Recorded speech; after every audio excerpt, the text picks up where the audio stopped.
రేపు ఏకాదశి. ఈ పని రేపటికి వాయిదా వేసుకోవడం మంచిది.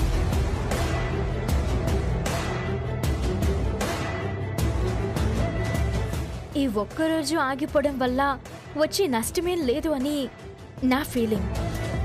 తర్వాత మీ ఇష్టం. అవని చెప్పింది సబబుగానే ఉంది.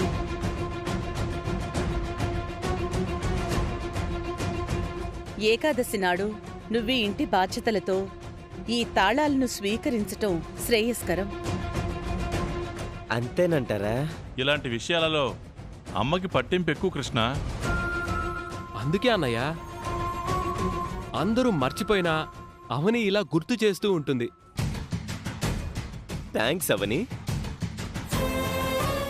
రేపిస్తానులేమ్మా. సరే అత్తయ్య.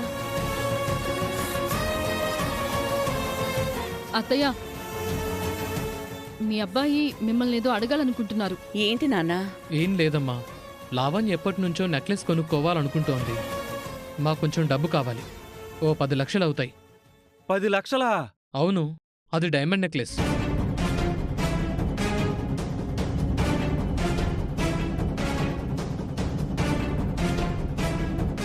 నాకు కూడా ఎప్పటినుంచో బంగారు మొలతాడు చేయించుకోవాలనుంది. అదే చేత్తో నాకు 5-6 లక్షలు ఇస్తే. అన్నయ్య, ముందు మా విషయం తేలని. అత్తయ్య గారు, మీరేం ఆలోచిస్తున్నారు? రేపింటి తాళాలు నిహారికకి అప్పగించబోతున్నాను కాబట్టి ఇక ఏదైనా తన చేతుల మీదుగానే జరగాలి.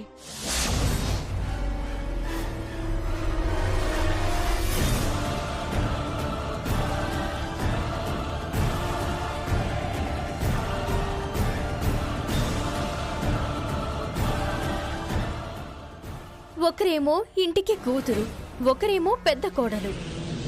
మీరిద్దరూ ఉండగా పెత్తనం నిహారికకు వెళ్ళిపోతుంది.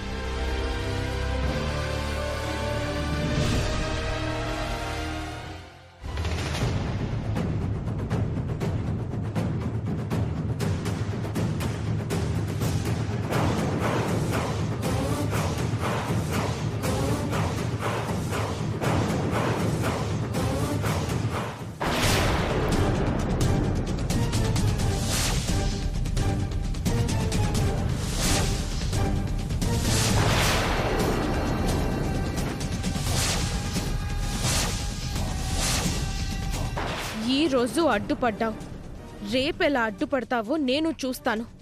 చూద్దాం.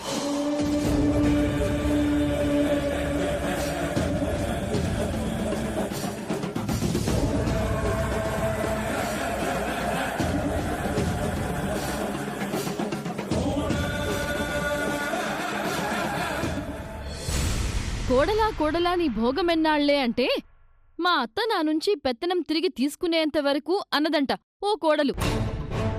నా బతుక్కి పెద్ద కోడలు అనే పెత్తనం ఎటూ లేదు. కనీసం ఓ 10 లక్షల రూపాయలైనా అడిగి తీసుకుందాము అంటే ఆ అదృష్టం కూడా నాకు లేదు. పైగా పెత్తనం తాళాలు ఆ నిహారిక చేతిలో పెడతారట. మనమేమో ఆవిడ గారిని అడుక్కోవాలట. ఎలాంటి బతుకైపోయింది నాది. ఆస్తులన్నీ నిహారిక కృష్ణలు గనుక లాగేసుకున్నారంటే మనమందరం అడుగు తినాల్సి వస్తుంది.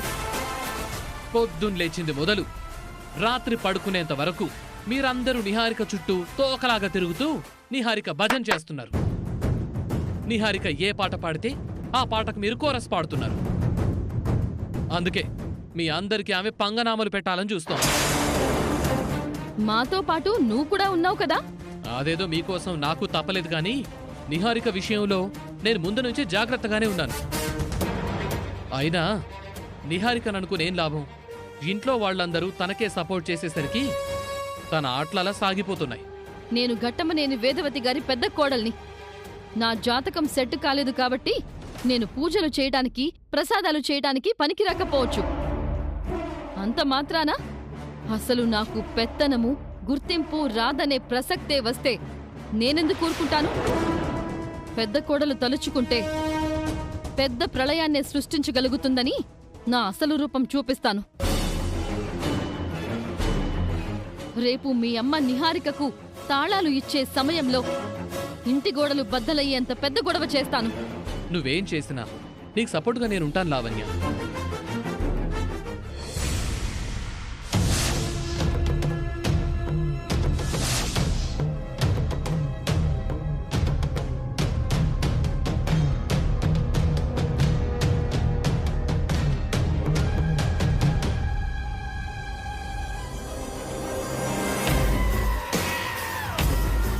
రేయ్, నీ పేరేంట్రా? భరత్ అన్న. ఆర్టిస్ట్వా? కాదన్నా. మరి ఈ అమ్మాయి బొమ్మ వేసేవేంటి? ఈ అమ్మాయి నా లవర్ అన్నా. ఇంత చండాలంగా ఉంటుందా? అన్నా, నా లవర్ చాలా అందంగా అమాయకంగా ఉంటుందన్నా. నువ్వు జైల్లోకి ఎందుకు వచ్చావురా? నా ఫోన్ లిఫ్ట్ చేయడం మానేసిందని నేను తన్ని బెదిరించాను. వాళ్ళ బాబు అటెంప్ట్ మర్డర్ కేసేసి నన్ను లోపలికి పంపించాడన్నా. ఫోన్ లిఫ్ట్ చేయడం మానేసిందంటే నీ బండెక్కడం మానేసి వేరే వాడి కార్ ఎక్కుతుందని అర్థం. అన్నా, నా లవర్ గురించి తప్పుగా మాట్లాడొద్దు. లవర్ అన్న బొంగ. అన్నా అన్న వద్దన్నా ప్లీజ్ అన్నా. అన్న సరిపోతన్నా. అన్న ప్లీజ్ అన్నా వద్దన్నా. అన్నా అన్న వద్దన్నా ప్లీజ్ అన్నా. నేను తట్టుకున్నా. అన్న ఏంటన్నా ఇదంతా?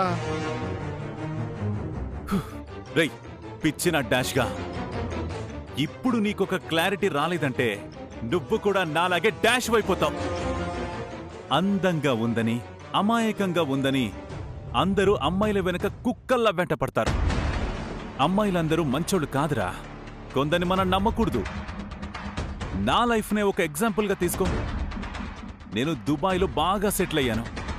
కావాలనుకున్న మందు తాగాను. కనపడ్డ దాంతో తిరిగాను. అక్క కూతుర్ని పెళ్లి చేసుకుందామని ఇండియాకొచ్చాను. ఆ అక్క కూతురేమో దొంగ జాతకంతో మరో పెద్దింటికి కోడలైపోవాలని చూస్తుంది. పోనీ అక్క కూతుర్ని వదిలేసి నాకు నచ్చిన దాన్ని చేసుకుందామంటే ఆ అవకాశం కూడా లేదు. సో ఇద్దరు అమ్మాయిల వల్ల నా జీవితం సర్వనాశనం అయిపోయింది. అందుకే అగ్గి జోలికి, అమ్మాయిల జోలికి పోకూడదు. అర్థమైందా?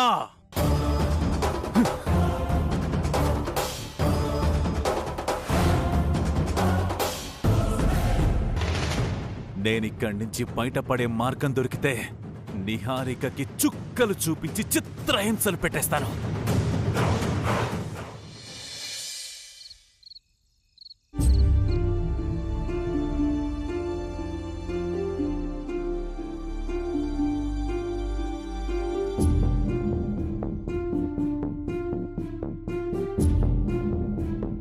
అమ్మా, ఏంటమ్మా?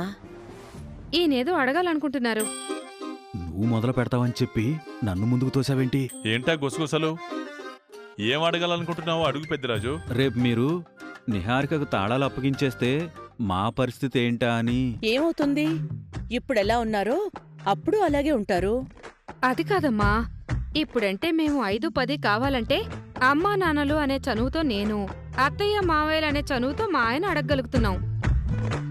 నిహారిక వయసులో చిన్నది, తనని మేము ఎలా అడగగలుగుతాం? అవునత్తయ్య గారు, ఎంత నేను ఎల్లరికప్పుడు అల్లుడైనా అందరి దగ్గర చెయ్యి చాచలేను కదా. చేయి చాచడం అని ఎందుకు అనుకోవాలి పెద్దిరాజు?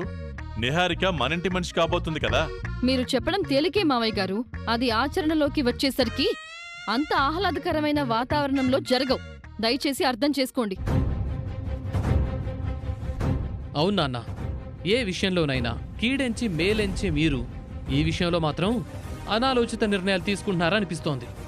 అన్నయ్య, వదిన, అక్క బావలు కరెక్ట్ పాయింట్ అడిగారు నాన్న.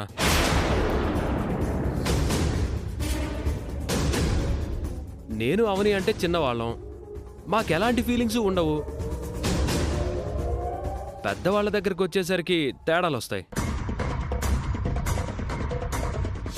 ఈ విషయాలు బయట జనాలకు కూడా తెలిసాయంటే ఇంట్లో పెద్ద దిక్కులైన వేదవతి, ప్రసాదరావు గారులుండగా నిన్న కాక మొన్నొచ్చిన నిహారికకు అలాంటి బాధ్యతలు అప్పగించడం ఏంటి అని మన మొహాల మీదే అడిగేస్తారు. మరే చూడండి, ఎవరికి ఎలాంటి ఇబ్బంది రాకుండా, ఎవరికీ అన్యాయం జరగకుండా మేం చూసుకుంటాం. మీరనవసరంగా ఆందోళన చెందకండి. తాళాలు రేపు కాకపోతే మరో రోజైనా ఇవ్వక తప్పదు. అదీగాక మనం నిహారిక వాళ్ళ పేరెంట్స్ గురించి కూడా ఆలోచించాలి కదా. ముందుసారి పెళ్లి ఆగిపోయినట్టు ఈసారి కూడా ఆగిపోతే మా పరిస్థితి ఏంటని వాళ్ళు బాధపడుతున్నారు. ఆ ఇంటి ఆడపిల్లయితే ఒకటిను, మనింటి ఆడపిల్లయితే ఒకటినా? ఎవరైనా సరే మనకి సమానమే కదా. ఆడపిల్ల తల్లిదండ్రులకు భరోసా ఇవ్వడం కోసమైనా నిహారికకు తాళాలు అప్పగించక తప్పదు. అందరూ ఇక్కడుంటే వాళ్ళిద్దరూ పైనేం చేస్తున్నారు? దొంగలిద్దరూ పిచ్చి వేషాలేమైనా వేస్తున్నారా? మేమింతగా చెప్పినా మీరు వినట్లేదు. తర్వాత మీ ఇష్టం. అత్తయ్య, మీరేమో మాట్లాడితే నిహారికి నా కుటుంబ ఆచార సంప్రదాయాలకు వారసురాలని అంటున్నారు. ఆఖరికి అమ్మవారి దీపపు ఒత్తులను కూడా మీరే తయారు చేసుకుంటున్నారు. ఈ సమయంలో మీకు సాయంగా నిహారిక ఉండాలి కదా. పూజలు మీరే చేసి నోములు మీరే నోచుకుని రేపు ఏకాదశి నాడు నిహారిక తాళాలను అందుకోవడం కోసం దీపపు ఒత్తులను కూడా మీరే చూసుకుంటున్నారు. నిహారికకు బాధ్యత ఉండాలి కదా. మీరు అలవాటు చేస్తేనే కదా నిహారిక నేర్చుకుంటుంది. లేదంటే నిహారికకు ఏం అబ్బుతాయి? బావా, నువ్వేమంటావు? ఇంత గొప్ప పాయింట్ చెప్పిన తర్వాత శభాష్ అని అనకుండా ఇంకేమంటాను? వేద, అవనిది మంచి ఆలోచనే. నాకు అదే అనిపిస్తోందండి. అమ్మకి అనిపించినప్పుడు ఇంకెందుకు ఆలస్యం? వెంటనే వెళ్ళి కృష్ణాన్నయ్యను ఆ నిహారికను పిలుచుకురా. అలాగే బావా.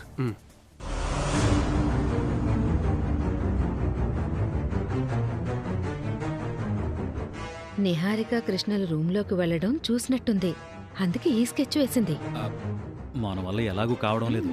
అవన్నైనా ఏదో ఒకటి చేయని. ఏంటా గుసగుసలు? మీరు కూడా వచ్చి ఒత్తులు చేయండి.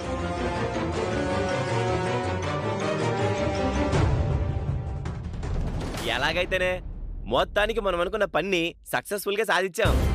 తెల్లవారితే తాళాలు నీ చేతికి, పెత్తనం నీ మాటలకే వస్తాయి. అవును కృష్ణ, నువ్వు నా లైఫ్ లోకి వచ్చిన తర్వాత నా లైఫ్ టర్న్ అయిపోయింది.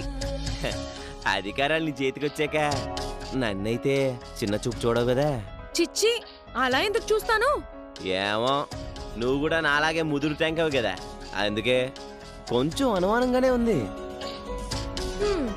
అత్తయ్యకి అన్ని రైట్స్ ఉన్నా మామయ్య గారు ఎప్పుడు పార్వతి పక్కన శివుడిలా ఉన్నారు కదా, నువ్వు కూడా నా పక్కన అలాగే ఉంటావు.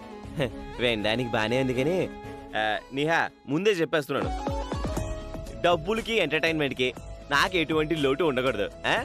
నీకు డబ్బులు కావాలంటే నన్ను అడుగు, ఇస్తాను. అంతేకాని చీప్ గా దొంగతనాలు మాత్రం చెయ్యకు, నా పరువు పోతుంది. అర్థమైందా? అర్థమైంది బంగారా. మరి ఈ శుభ సందర్భంలో నాకేం లేదా? ఏం లేదా అంటే? సరదాగా కాసేపు ముద్దు ముచ్చట్లాడుకుందాం.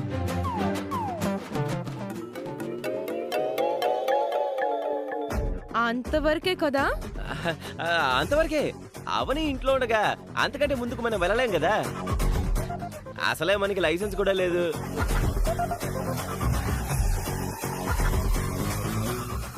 సరే అయితే. అవునా? ఏంటా ఆత్రం? తలుపు తెరుచుంది, ముందు వెళ్ళి క్లోజ్ చేసిరా. వెంటనే వచ్చేస్తా.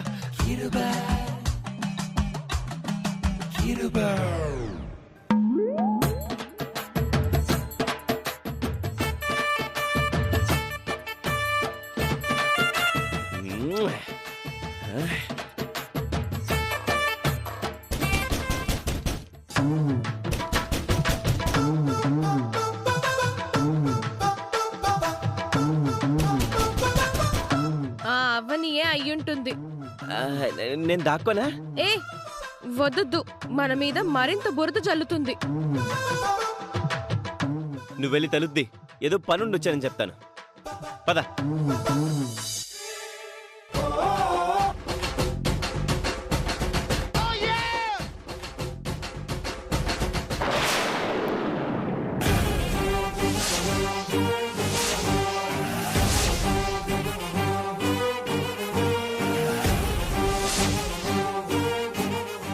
ఏంటి? ఇద్దరు ఒకే రూమ్ లో ఉండకూడదని అత్తయ్య ఆర్డర్ వేసింది కదా. పనుండొచ్చానవని ఇప్పుడే బయటికి వెళ్ళిపోదాం అనుకున్నాను. ఎంతలోపు నువ్వు వచ్చావు. అయినా నువ్వేంటి ఎప్పుడు పడితే అప్పుడు అమ్మవారిలా ప్రత్యక్షం అయిపోతూ ఉంటావు? నువ్వన్నదే నిజమే. నేను ఈ ఇంట్లో ప్రత్యక్షంగా దర్శనమిచ్చే అమ్మవారిని. ఆ అమ్మవారే నన్నలా ఆశీర్వదించింది. ఇంతకీ ఎందుకొచ్చావు? అత్తయ్య మీ ఇద్దరిని పిలుచుకుని రమ్మన్నారు. ఎందుకు? చెప్తే గాని రావా ఏంటి? ఏదో జనరల్ నాలెడ్జ్ కోసం అలా అడిగింది లేవని.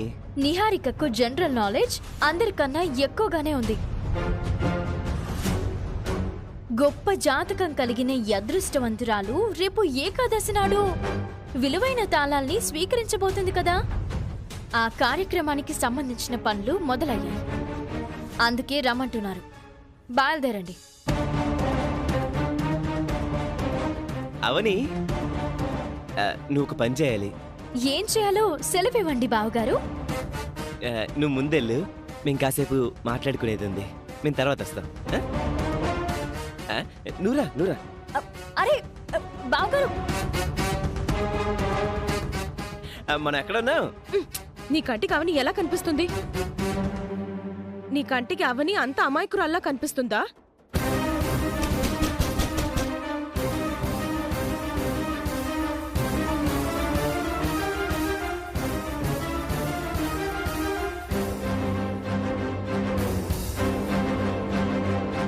ఏంటి?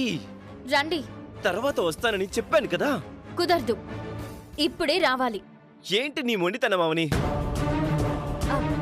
అత్తయ్య, కృష్ణ బావా. ఏంటవని? కృష్ణబాబు గారు పదండి. వస్తున్నామమ్మా.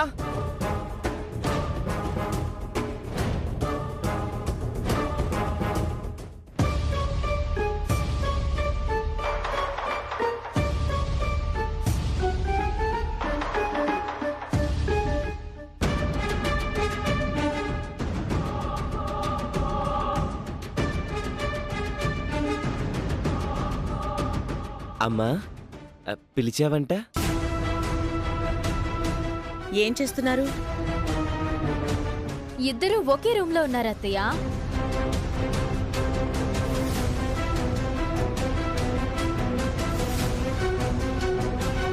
ఇద్దరు ఒకే రూమ్ లో ఉండొద్దు అని చెప్పాను కదా.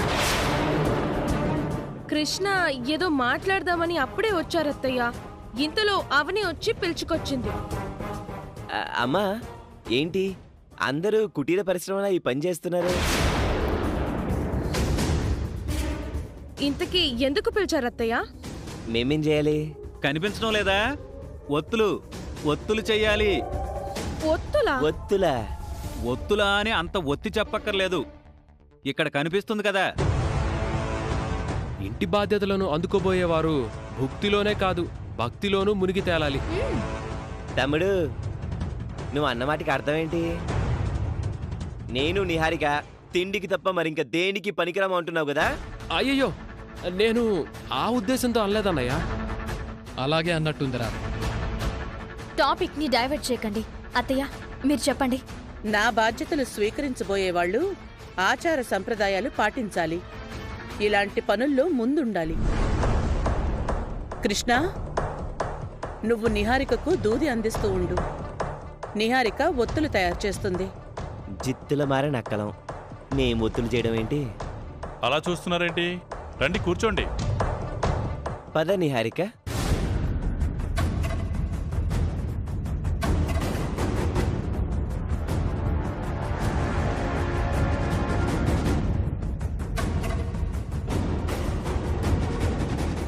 తీసుకో. ఎందుకంతా? కట్టుకోవడానికా? లేదు బావా, ఒత్తి చుట్టడానికే. అయితే కొంచెం కొంచెం ఇవ్వాలి. ఇలా. సరే బావా.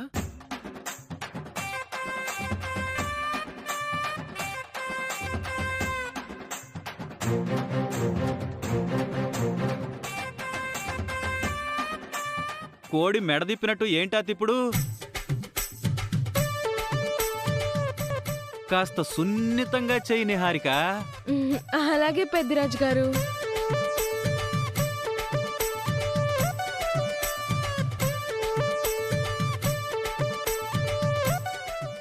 నిహారిక అప్పుడే ఒకటి చేసేసినట్టుంది.